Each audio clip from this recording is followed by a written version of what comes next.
안녕하세요. 말글손 장지석입니다. 자, 오늘은 제가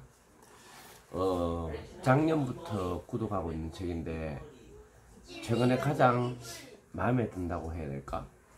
개인적으로는 제일 마음에 드는 건 책입니다. 제목은 뉴 필로소퍼고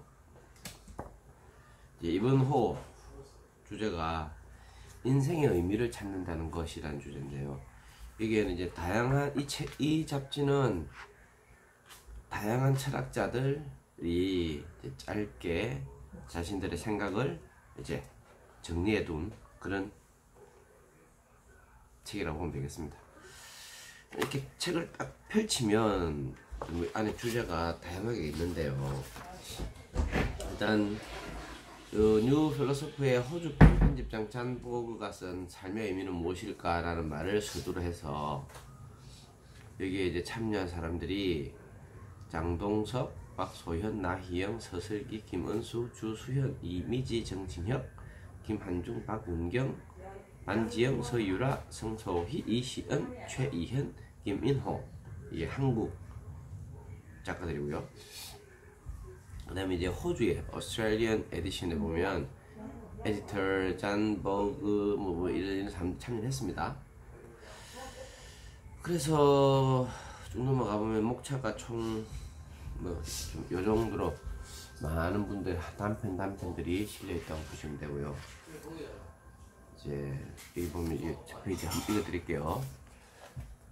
26페이지 인생을 가치 있게 사는 확실한 방법이라고 마시모 피글리우치라는 작가가 이 철학가가 쓴 것 같고요. 이런 식으로 쭉 이야기가 이어집니다. 재밌는 게 있습니다. 인터뷰인데 104페이지에 과도한 자기 성찰 금지. 재밌는 것 같아요. 한번 과도한 자기 성찰을 어떻게 금지할 건가. 그 전에 이제 여기 중간에 보면 우리 성균관대 철학가하고 미래인문학 연계 전공 교수인 이종관 교수가 쓴 미래에도 인간이 존재할까? 비평글인데요. 크리틱. 미래에도 인간이 존재할까라는 그런 제목의 짧은 글입니다. 한번 읽어보도록 하겠습니다. 2016년 1월이었다. 그해 겨울 소위 전 세계의 오피니언 리더라는 사람들이 모여서 미래를 논한다는 다보스 포럼에서 4차 산업혁명이 선언되었다. 거기에 참여한 사람들의 영향력을 과시하듯 이 혁명 선언은 급속히 전 세계로 유포되며 엄청난 파장을 일으켰다. 4차 산업혁명은 가상세계와 현실세계가 상호 침투하는 사이버 물리 시스템이 구축됨으로써 자동화, 지능화된 생산체계가 경제 구조를 급격히 혁신하는 과정을 의미한다. 이 미래에서는 기계들이 지능화되고 또 서로 정보를 주고받으며 자신을 작동시키는 소프트웨어를 스스로 업그레이드하면서 진화한다. 이제 AI를 하는 거겠죠. 이러한 과정은 기존의 인간 조직이 의견 조율 과정에서 보여준 시간의 지체 그리고 조직의 경직화로 인한 관료화와 같은 문제점을 극복할 것이다. 사실 인간 조직이 의견을 조율하는 과정은 굉장히 좀 복잡한데 이 사람들이 서로 의견을 조율하는 그 과정 자체가 어쩌면 더 의미 있지 않을까 생각을 합니다. 하지만 이제 그로 인해서 시간은 많이 걸리게 되고 또 관료 아무래도 이제 그 권력을 가진 사람의 의견이 많이 채택이 되는 그런 아쉬운 점들이 있었죠. 또 신속하고 합리적인 결정으로 경제 운영의 오류가 감소되고 운영의 속도도 가속화될 것이다. 결국에는 이제 속도의 문제입니다. 그죠? 이렇게 경제 전반이 지능화되면 거듭 작업식 디지털 기술의 발전 속도가 경제 전반에 적용돼 풍요로울 수도 있다. 그렇죠. 아무래도 산업이 발달하면 그 속에서 경제적인 문제도 좀 많이 좋아지지 않을까 그런 생각을 합니다. 그 다음 소꼭지를 읽어가 보겠습니다. 혁명의 시대. 이제 그 4차 산업혁명이 선언된 지도 2년이 지났다. 그리고 그 2년 동안 우리나라에서는 유례없는 정치적 격변이 일어났으며 그 여지는 정파 간의 치열한 갈등으로 계속되고 있다. 그러나 그 와중에서도 4차 산업혁명은 미래를 향한 역사 발전의 필연적 과정으로 공인되듯 정파를 초월한 공동의 이념으로 수용되고 있다. 물론 다른 편에서는 이 용어의 진실성에 대해 의문도 제기하고 있다. 의문의 핵심은 진정 4차 산업혁명이 일어나고 있는 것인가에 있다. 저도 이 4차 다보스 포럼 그 정보를 좀 받아들이고 나서 사실은 그 이전부터서도 우리가 이런 얘기를 많이 하고 있었죠. 세상은 급격하게 변할 것이고 급격하게 변해왔고 더 빨리 변할 것이고 아마 그 변하는 세상의 가치를 인간이 따라가지 못할 것이다. 그러면서 아마 우리는 이제 인류는 어떤 기술의 노예가 될지도 모른다. 인간성을 점점 잃어가고 오로지 경제, 논리, 그리고 이제 자본주의, 그리고 어떤 기술의 속도, 변화 이런 거에 의해서 인간의 가치가 매겨지지 않을까 그런 생각을 했습니다. 저도 빨리 어떤 일을 처리해야 되고 그 결과물을 빨리 내야 되고 그런 고민을 많이 했었는데 요즘은 조금 그런 의문점들이 들기도 듭니다. 하지만 확실한 것은 이런 산업혁명으로 인해서 인간의 생활이 많이 변한다는 것은 확실하겠죠. 하지만 혁명은 객관적으로 일어나는 자연현상이 아니다. 혁명은 일으키는 것이다. 때문에 과연 4차 산업혁명이 일어나고 있느냐 아니냐를 갖고 논쟁하는 것은 소모적일 뿐이다. 혁명을 일으켜야 하는 이유에 동의하며 혁명에 동참하는 자들이 다수를 형성하면 혁명은 실제로 일어나는 것이다. 사실 저는 이제 올해 47이 됐는데 그동안에 이제 사회 변화, 변혁, 또는 혁명 이런 데를 경험치가 거의 없습니다.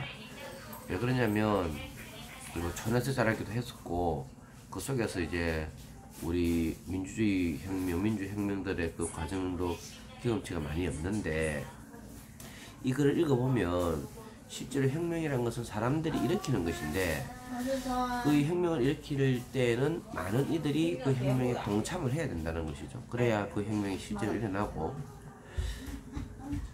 근데 이제 요즘 세상에는 또 얼마나 이게 가능할까. 물론 또 뭐 촛불을 들었을 때처럼 그런 것도 많이 일어날 수도 있겠지만 또 한번 읽어가 보겠습니다. 조금 복잡한데 혁명의 또 다른 특징은 단순히 지배계층에 대한 분노가 어느 임계점에 도달해 다수의 사람들이 지배계층의 분노를 폭발시키는 사태가 아니라는 점이다. 그것은 봉기나 반란일 뿐이다. 혁명은 어떤 사회의 문제점이 더 이상 그 사회의 제도와 관습으로 해결될 수 없을 때 그렇기에 현 사회를 근본부터 뜯어고쳐야 하는 방도 외에는 길이 없을 때 기존 역사 전개 과정의 전복으로 발발한다. 그러나 그 전복은 역사를 과거의 문제가 해결된 미래로 인도해야 하며 그러기 위해서는 현재 사회의 팽배해 있는 문제에 치밀한 진단과 그 문제를 극복할 수 있는 해결책이 선명해야 된다.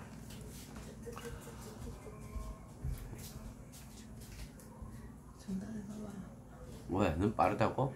아니 일단 꺼봐봐. 그럼 말을 하세요. 빠르기도 빠르고 너무 이게 유튜브면 상대방이 들어야 되는. 그건 알겠는데 지금 내가 하는 방식이 있으니까 지금 내가 하나하나 할 게 아니고 지금 여기에 이 책을 읽어 나가면서 책 속에서 읽으면서 내 드는 생각들을 정리해서 말을 하기 때문에 좀 시간이 걸리니까 좀 기다려 보세요. 남의 듣지 않는 여기 발전을 못하는 유튜브. 여기 보면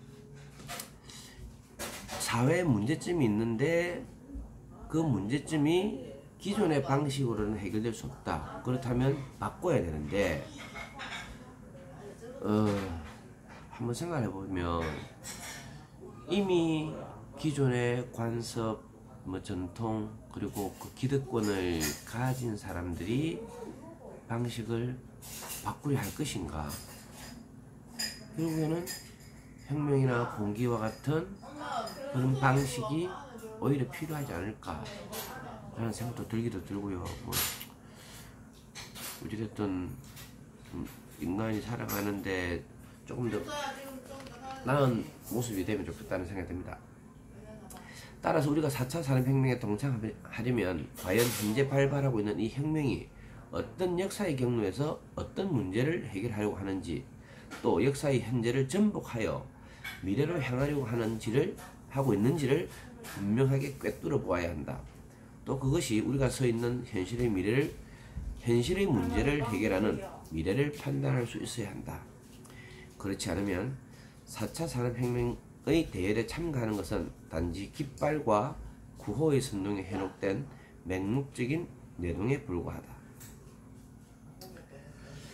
그렇죠. 지금의 상황을 바꾼다면 앞으로 미래는 어떻게 될 것인가를 좀 예측을 하고 해야 되는데, 당장 지금의 얽매여서 파퓰리즘이라든지 또는 어떤 인기 아니면 지금의 위치를 고수하기 위해서 자신의 과거라든지 이런 부분들을 인정하지 않는 것도 아쉬운 부분 중에 하나입니다. 또 한번 읽어보겠습니다. 이러한 이유에서 혁명을 수행하기 위한 전략은 역사의 현재에 대한 깊이 있는 성찰을 필요로 한다. 그리고 그 혁명의 전략을 특정 정치 세력이 아니라 국민을 대리하는 정부가 직접 나서서 정책으로 구상하여 국민의 참여와 함께 수행하려 한다면 정부는 더욱더 혁명의 요구가 출현하는 역사적 과정과 그 미래에 대한 심층적이며 포괄적인 이해를 갖고 있어야 한다. 결국에는 이제 정치를 하는 정치인들이나 정책을 집행하는 정부에서 좀 더 고민을 많이 해야 된다는 거죠. 단순하게 뭐 지금 이런 거 하나 뛰어넘어가야 되겠다, 뭐 어떻게 해야 되겠다, 안타깝긴 합니다만은, 그런다고 뭐 저거 한다고 해서 잘 하겠습니까? 어찌됐든 해봐야, 지나가봐야 되는 일이고, 또 지나간 일은 또 역사가 판단할 것이고 그러겠죠. 특히 이러한 미래가 그 혁명의 와중을 살고 있는 인간을 더 나은 방향으로 이끌고 가는지를 진지하게 성찰해야 된다.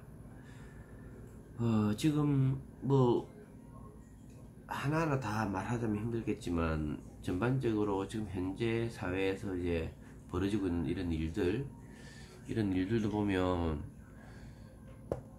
뭐 사실 아쉬운 점들이 한두 개가 아닌 것 같습니다. 뭐 지원 사업도 마찬가지고, 또 복지 문제도 그렇고, 하여튼 어렵긴 어려운 것 같습니다. 그래서 뭐 여러분들도 뭐 쉽진 않겠지만 좀 더 활기차고 재밌는 삶을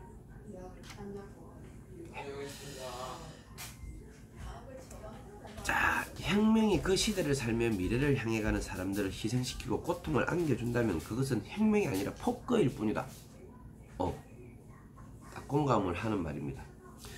따라서 어떤 혁명이든 이러한 역사적 역할을 배신하지 않는 진정한 혁명이 되려 한다면 그 혁명은 늘 사람을 중심으로 놓고 수행되어야 한다.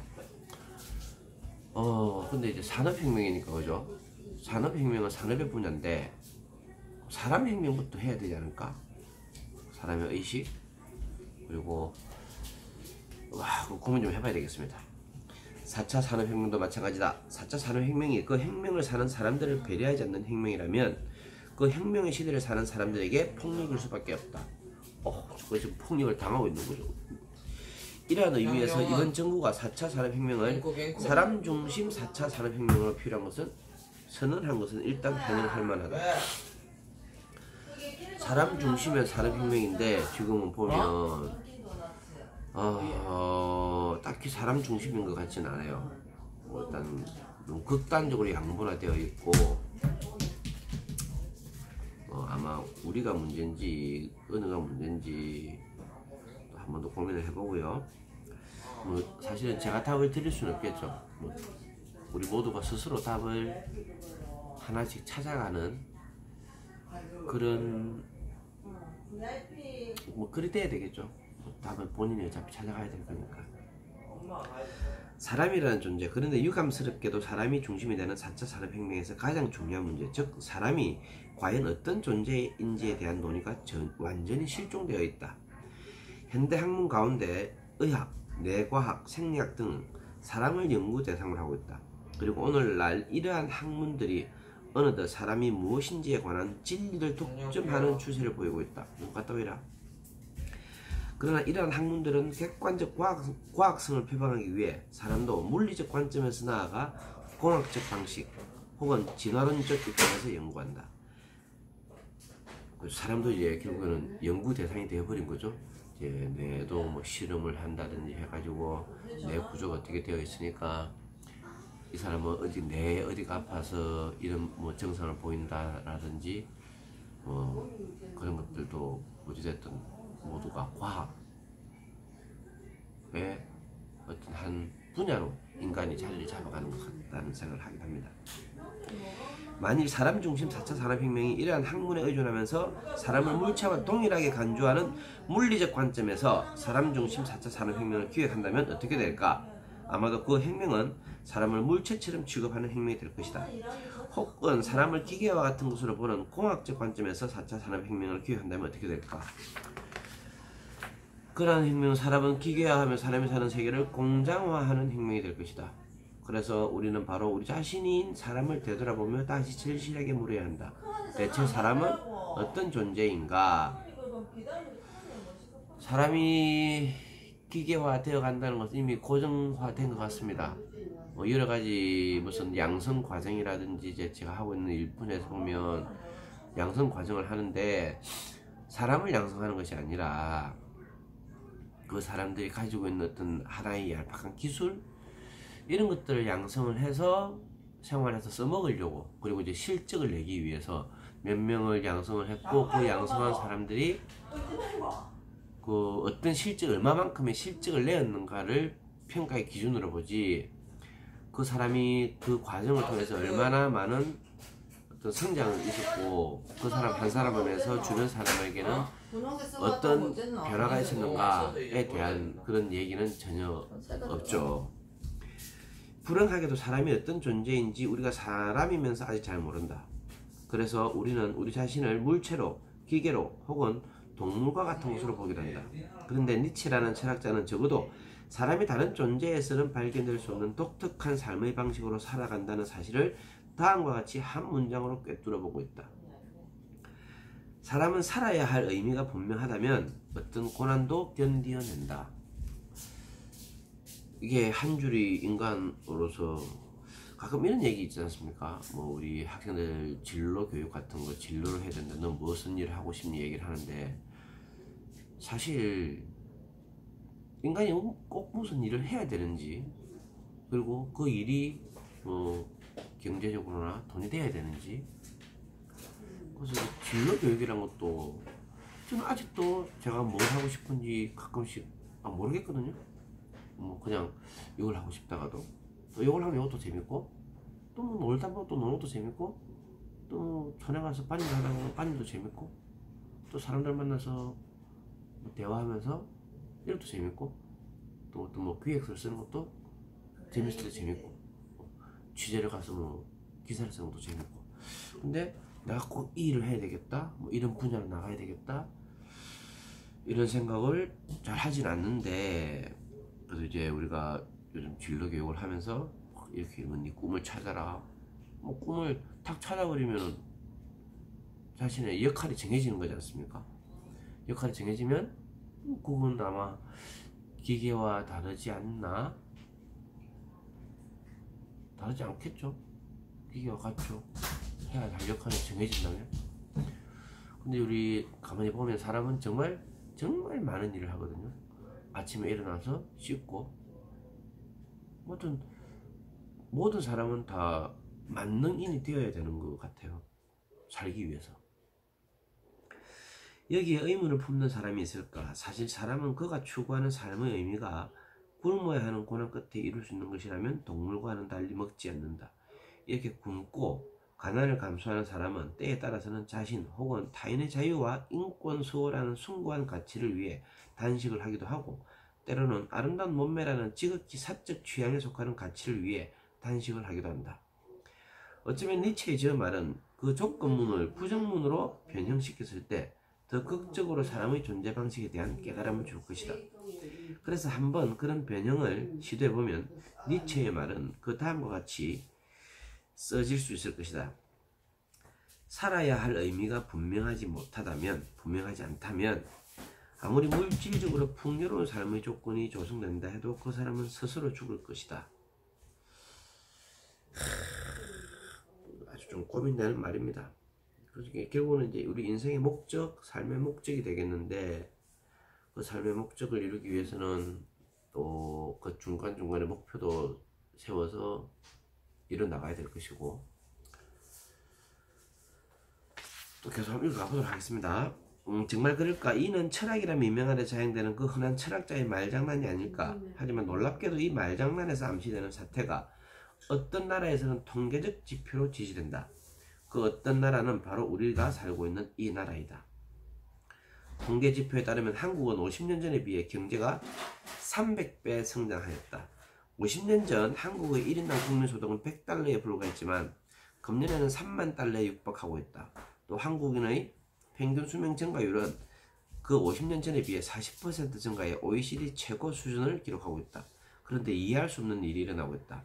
50년 전 그 물질적으로 빈곤하고 생존 조건이 열악했던 시절 그래서 평균 수명이 현재의 40%에도 미치지 못했지만 그 시절과는 비교도 되지 않을 정도로 우리는 현재 잘 먹고 잘 살고 잘 입고 하지만 우리나라는 현재 그 50년 전과 비교하면 폭증했다고 할 만큼 스스로 목숨을 끊는 사람의 수가 증가했다. 한국 자살률 OECD 1위, 연간 자살률 1만 5천 명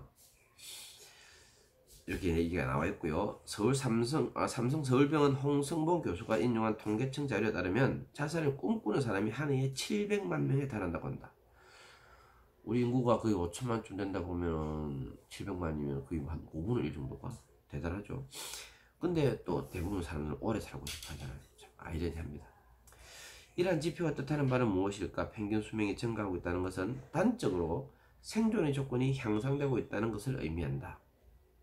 또 경제가 300배 성장하였다는 것은 우리나라가 과거 50년 전에 비해 300배 향상된 물질적 풍요를 누리고 있다는 것을 말한다. 그런데 어찌하여 생존 조건의 향상과 물질적 풍요의 엄청난 성장에도 불구하고 스스로 목숨을 끊는 사람들의 숫자는 폭증하고 있는가? 사람이 주어진 생을 연장해가는 동물과 같이 생존하는 존재라면 향상된 생존 환경에서 또 물질적 풍요 속에서 스스로 죽음을 선택하는 사태는 증가할 수 없다. 여기서 포착되는 사실은 무엇보다도 사람이 존재하는 방식은 생존에 필요한 영양분을 섭취 혹은 풍요로운 물질의 향유로 설명되지 않는다는 점이다. 그래서 생존하거나